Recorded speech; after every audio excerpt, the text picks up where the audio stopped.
All right, now we got some huge games coming up in the SEC this weekend. This is week 4 of the 2022 college football season, which actually kicks off tonight, Thursday night. But all the SEC games are being played on Saturday. I mentioned a couple of really big games. What about Florida on the road at Tennessee? This is a game that has been talked about all offseason. It's been talked about the first 3 weeks of the season, and it's finally here. It's going to be one of the biggest home games for Tennessee in a long, long time. Could we see the return of the General here on LouTube Sunday on the Your Season Is Over video? We'll find out on Saturday when Florida travels to Tennessee. It feels like everybody is picking Tennessee to win this game, which could be a sign of a trap. I'll let you know what I think about that game coming up here in just a few minutes. We also have Texas A&M and Arkansas in what was a great game last year. Arkansas had already beat Texas.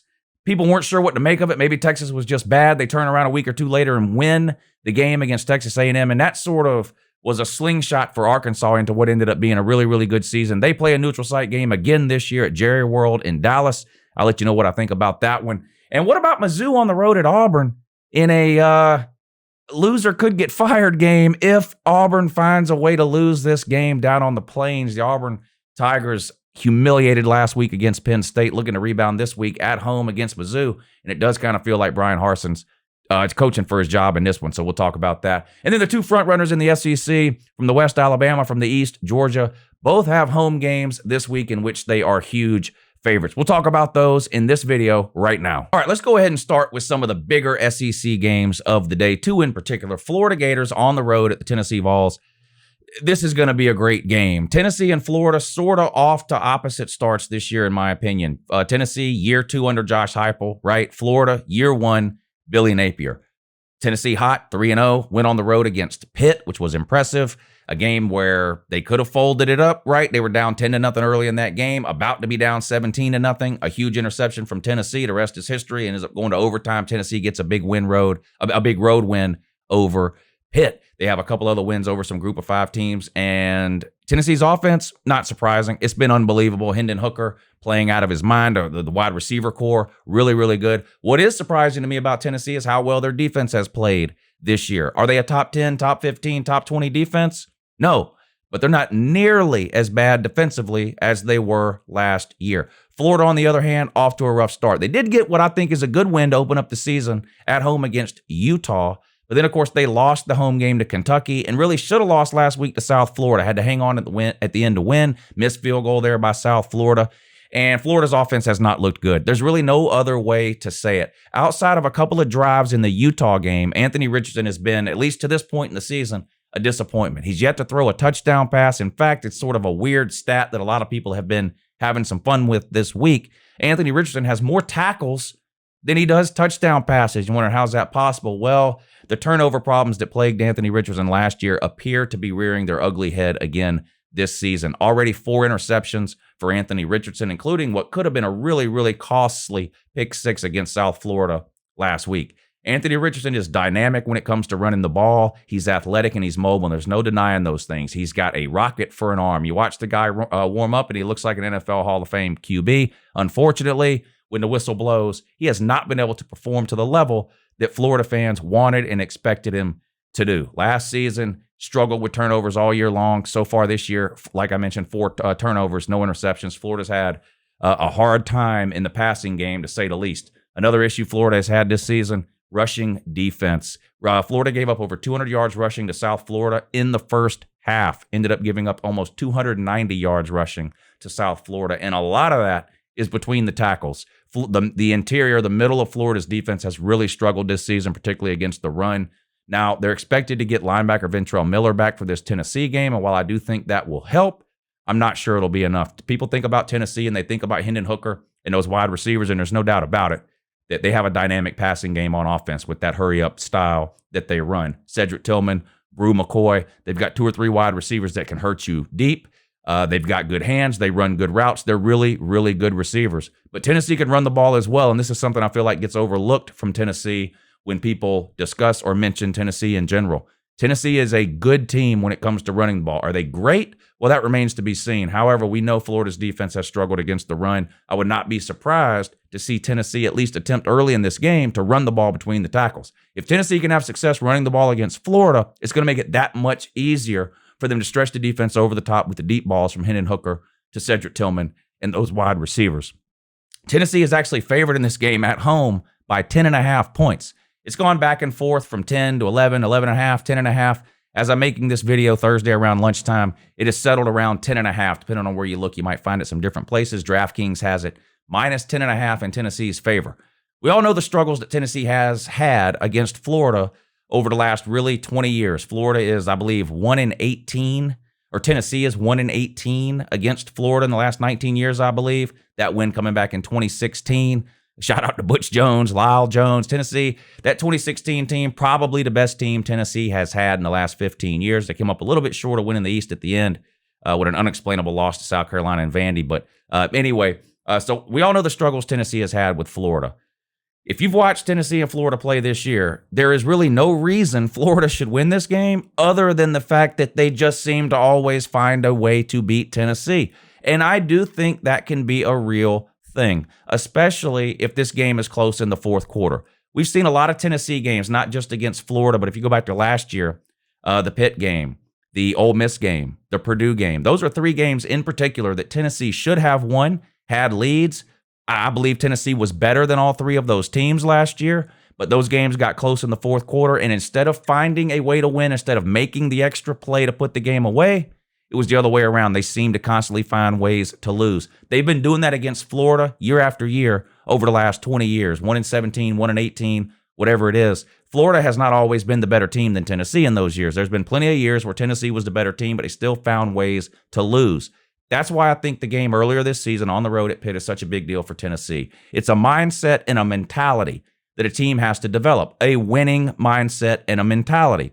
When you've been wandering the desert for 15 years like Tennessee has, finding ways to lose those games in the fourth quarter, and you come to a game where you look up at the scoreboard in the fourth quarter and you see that you're either winning close or it's tied or maybe you're a little bit behind, you can't help but wonder, how are we going to lose this one? Well, winning that game at Pitt was a definite step in the right direction. The first step towards Tennessee turning the page from having that kind of losing mentality, finding ways to lose types of deals, to finding ways to win. Now, one game does not a trend make. However, I do think that was an important win for Tennessee on the road at Pitt. What's more impressive, Tennessee's win on the road at Pitt or Florida's win at home against Utah? Probably Florida's win at home against Utah is more impressive. However, the body of work between the two teams, I think, is in Tennessee's favor. I think Florida's going to have a hard time slowing this offense down. I think Tennessee's defense is going to play well enough combined with Florida's struggles offensively to where Tennessee is probably going to find a way to win this game. I'll give you my official prediction here in just a second. I don't know that there's ever such thing as a must-win game in college football in week 3 or 4. And I don't think either of these teams obviously are playoff caliber teams or even conference championship caliber teams. But this does feel pretty close to a must-win game for Tennessee. Everything is pointing in their direction here. They have the second-year coach. It's a home game. They've looked better this year. Their offense is clicking. Their defense is much improved over what we saw last year. You compare all those things to Florida. Florida is 6 points away from being 0-3. Utah threw an interception at the end of the game in the end zone that would have won the game for Utah. Instead, Florida hangs on to win. The South Florida game this past weekend, South Florida had every opportunity to win that game. Florida could very easily be 0-3. They have not looked good. Anthony Richardson has looked downright bad the majority of the time. He's got I think the 13th worst QBR rating in the SEC alone. He has not played well when it comes to throwing the ball. There's no denying his athletic ability, and had it not been for Anthony Richardson, they wouldn't have won that Utah game. He did have a great drive at the end of that game. It's going to take more than one great drive from Anthony Richardson in this Tennessee game for Florida to win. The only thing that really concerns me about this game, if I'm a Tennessee fan or if I'm picking Tennessee and laying the points, sometimes in college football, it feels like the entire college football world, fan base, analysts, everybody is lined up on one particular side. In this case, that's the side of Tennessee. It is almost impossible to find anybody, YouTubers, bloggers, your mainstream sports media, from your people at ESPN to Fox Sports to Saturday Down South to 24/7, wherever you want to look. It is almost impossible to find anyone outside of Florida fans picking Florida to win this game. I've been watching college football a long time, and when situations like this come up where it feels like everything is on one side, I have seen bad outcomes for that favored team. I looked for a reason to try to pick Florida to win this game, and I just can't find one. I had a feeling heading into this season, in the offseason, before I ever saw either of these two teams play, that Tennessee was going to be the better of the two teams.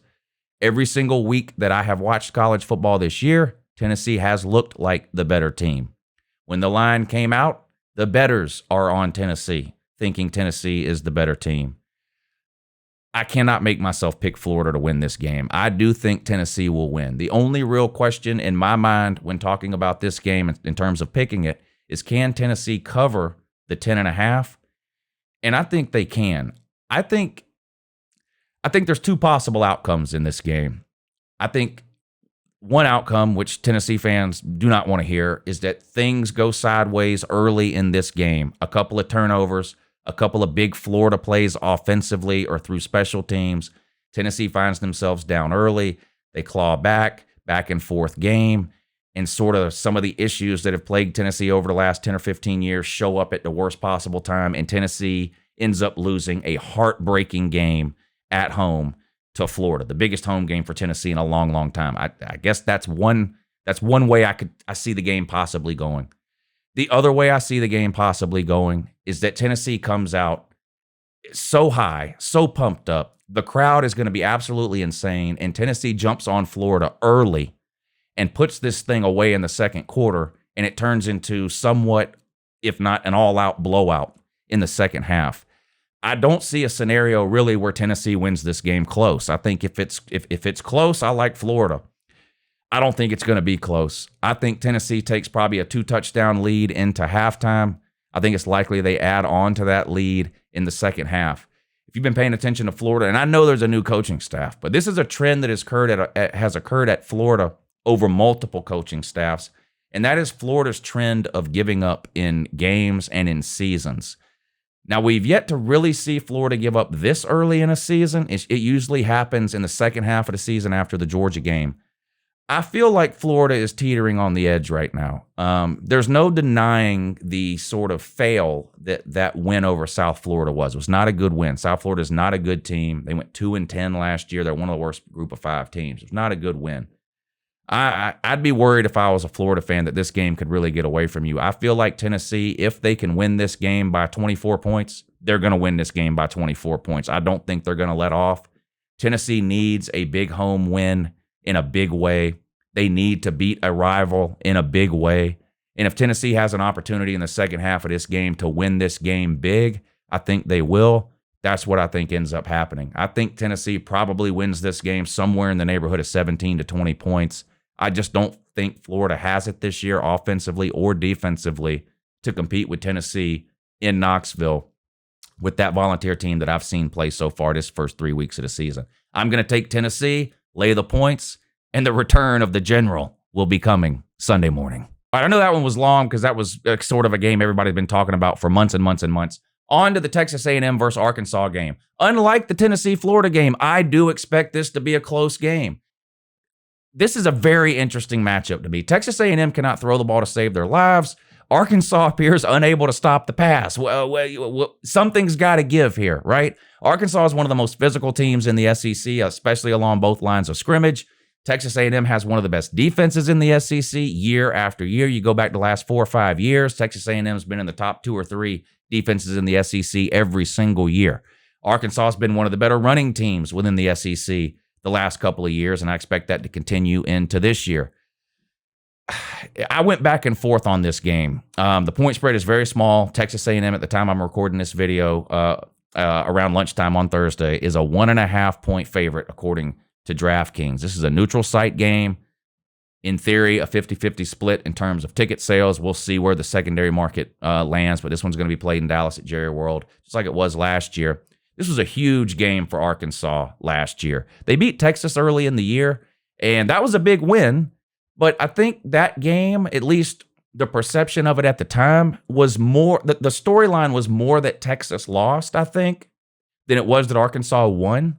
But then a couple of weeks later, when this game came around and Arkansas beat Texas A&M, that's when people really started to sit up and notice, okay, Sam Pittman and Arkansas aren't just a team that, is going to be consistently making bowls, which was a huge miracle when Sam Pittman was hired. I mean, they were winning 2 and 3 games a year for 3 or 4 years prior to Sam Pittman. This is an Arkansas team that can beat some of the big boys within the SEC. They ended up almost beating Alabama later in the year last year, came down to an onside kick. They did get blown out by UGA, but they had one of the best years they've had in a long, long time. And I think really it all started with with the Texas A&M win that they got early in the year. Texas A&M has got to figure out something offensively. The quarterback carousel, injuries, Haynes King in, Haynes King out, Max Johnson now in. Didn't look great last week. Found a way to get the win against Miami. The defense played really, really good, forcing Miami to only 3 field goals in that game. And I have no reason to believe that Texas A&M's defense won't play great again this week. I am a believer in Texas A&M's defense. I am not a believer in Texas A&M's offense. I think part of the problem is obviously quarterback play. I think at least half the problem has to be placed on Jimbo Fisher and sort of his philosophy and scheme and style and sort of his stubbornness and hard-headedness when it comes to himself as an offensive guy. I have a hard time imagining Texas A&M scoring enough points to win this game. Then you look over at Arkansas. Not a very inspiring performance last week against Missouri State, a game they were losing. I believe they were losing at halftime, losing into the second half, had to come back at the end to win. Not an inspiring performance for Arkansas. And Arkansas, at least when it comes to throwing the ball, has not appeared at least yet to have taken the step forward that I thought maybe they would take this year. I do like KJ Jefferson. He's better than Anthony Richardson. There's no question about that when it comes to throwing the ball. And then their running styles are kind of similar. They're both big guys that aren't afraid to take hits and run it up between the tackles and can really hurt you with their legs. KJ Jefferson in particular on short yardage situations is almost impossible to stop. Arkansas does have the good ground game. I went back and forth on this one. The reality is when it comes to these two teams, I'm just less confident right now in Texas A&M than I am at Arkansas. I know Arkansas played bad last week, but they found a way to win. When Texas A&M plays bad, they lose at home to App State. I trust Arkansas's offense more than I trust Texas A&M's offense. I like Arkansas's quarterback more than I like Texas A&M's quarterback. And while y'all are free to argue in the comments section, Jimbo Fisher versus Sam Pittman in terms of who's a better head coach, I don't think there's any debate that Arkansas has the better overall staff. Texas A&M is definitely a more talented team, and more times than not, talent is going to win you these games. I think the physical nature of the Razorbacks along both lines of scrimmage is going to be the difference in this game. I think Arkansas will be able to stay on the field offensively with some ground and pound and take some shots when they need to. I think they not only cover, I think Arkansas wins the game outright. What about Mizzou at Auburn? Is this a win or get fired game for head coach Brian Harsin down on the Plains? There's no way to overestimate how embarrassing and humiliating that game was last week for Auburn. To have a Big Ten team, Penn State, come into Jordan-Hare Stadium and just absolutely spank Auburn for 4 quarters is downright embarrassing and really unacceptable. It doesn't matter to me that Penn State is a better team than Auburn, which they clearly are. I think everyone thought that heading into the game. That's why Penn State was favored. I don't think anybody is surprised that Penn State won that game. What is surprising is how inept Auburn looked on both sides of the ball. They could not stop Penn State running the ball all day long. Nick Singleton, true freshman running back from Penn State, had a career day. I mean, it's only his 3rd game. Last year, Penn State didn't have a single running back rush for 100 yards in a game.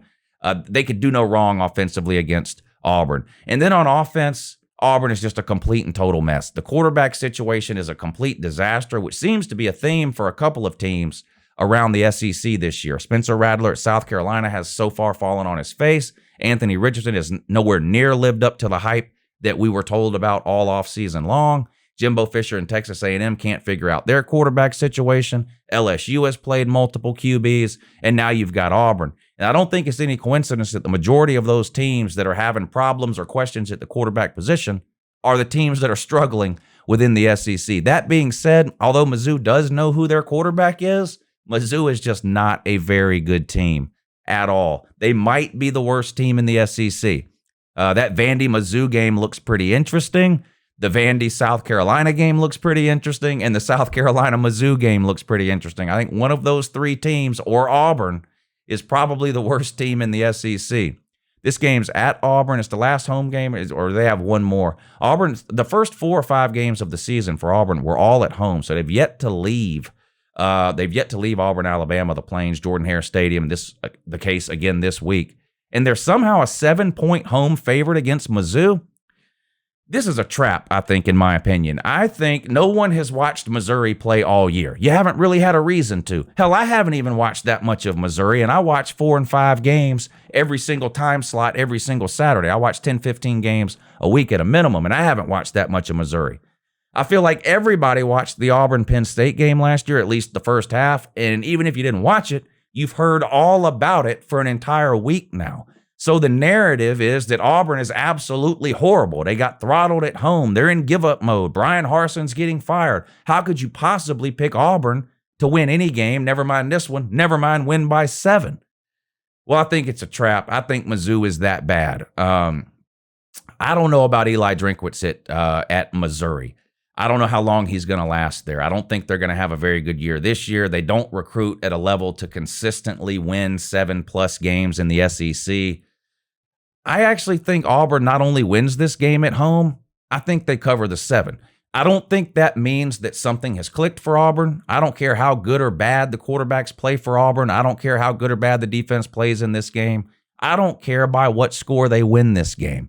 I don't think that's going to be an indication that Auburn has figured something out or turned some type of corner. I do think Auburn is a bad team and is going to have a really, really bad season. Look at their schedule. The back half of their schedule is ridiculous. I mean, they've got Mizzou this week, which is they've got to win this one, because when you look at the rest of the schedule for Auburn, there's just not a whole lot of wins on there. They've got LSU coming up. They've got Georgia coming up. They've got Texas A&M. They've got Arkansas. They've got both Mississippi schools. They've got Alabama. It's just a string of losses coming up for Auburn, no matter what happens in this game against Mizzou. But I do think they find a way to pull it out at home. I'm going to sort of hold my nose and my breath. I'm going to take the Auburn Tigers at home, not only to win against Mizzou, but to cover the 7 points. All right, and just real quick with Georgia and Bama. Bama hosts Vandy. Georgia hosts Kent State.